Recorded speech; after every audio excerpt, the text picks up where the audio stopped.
中总会有一些惊喜或者意外意外。然后呢，同时呢，这一页呢，我们还看到了这个亮页红面包刚才说过，它的树干是这样的这样的，像一个这个手指一样往上长它的树冠非常小非常小。对，这是我当时邀请了几个小朋友来跟他拍照，看到没有？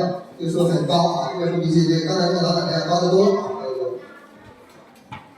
对，然后呢，在18年我们来到了著名的莫伦达瓦这叫莫伦达瓦红面包大道这个是黄昏的时候，非常的漂亮，很壮观非常壮观。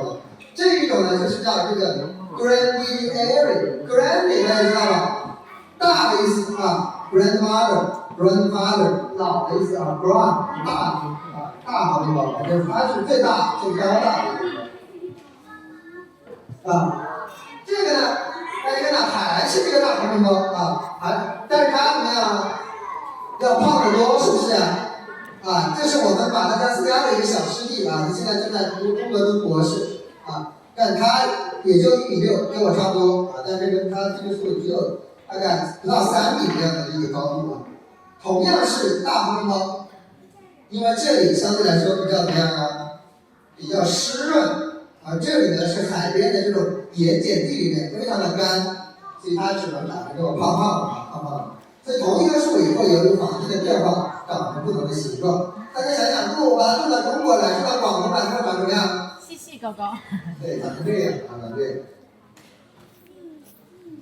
还有更神奇的是，我在它上面发现了我们古代皇帝龙袍上的一种图案，祥云一样的图案非常神奇非常神奇。我也没明白它为什么长成这样长成这样。确定不是人，是人过。确定不是人，是天然形成的，就在这棵树上发现的，确定不是人确定不是人。我们刚才仔细的观察了一下对，大家看到没？上面还有洞，看到没有？大家说这是干嘛用的？刚才说的。海让你摘。对，楼梯上是摘果子摘果子。这是我们的车这是我们的车非常神奇这个很多的这个榕树这个榕树很旱。在19年的3月份我们去到了这个马达加斯加西北部刚才我们在西南部这个海水漂不漂亮？非常的漂亮由于这个物种主要长在海边悬崖的峭壁上，大家看看这是海边这个峭壁上，我们要去看它，必须要坐当地人这个渔民的这个帆船。大家知道这个船是怎么造的吗？要不然怎么造的？你猜对了。用黄面包树不能造船，因为它太软了，会漏水。他们可以先用一些比较硬一点的木材，把它中间给它凿空。这是一棵树，这是一整棵树造的一棵树给它凿出来的对，坐着他的船去看黄面包树。当时呢，记忆非常深刻。有一只小海豚跟着我们跟了差不多5-6分钟吧，一直跟着我们跑然后这个海是非常非常蓝的非常蓝，非常漂亮。这个是这个叫灰岩红面包灰岩的，它是说的叫 Ansis 然后这是它的果子，它的花式也是白色的，这个不是很好看，比较好看这个这是我跟他合影的当时看我的皮肤是跟他的皮很像，是不是因为那个已经晒了1个月了，大家看到我的衣服怎么样？这里什么被刺都刮破了看到胳膊都露出来了，看到了吧露出来了。在野外打还是非常辛苦的非常辛苦的。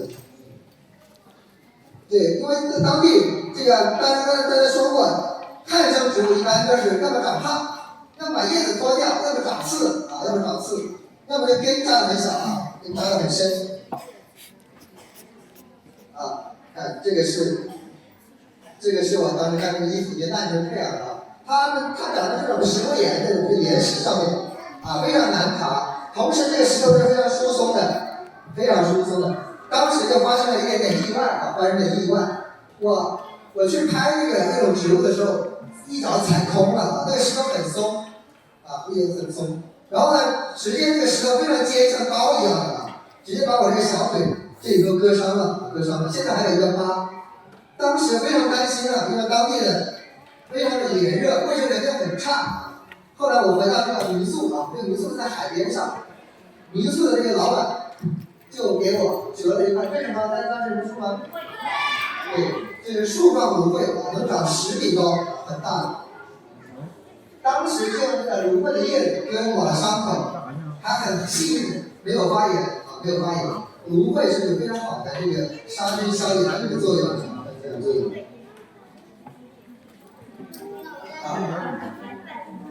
在同时在这个海边比较湿润的地方，我们发现这个大家看到这个花是红色的啊，红色的红毛树啊，它也叫马岛红人毛啊，它这个国家词是用这个地名来命名的啊，马达加斯加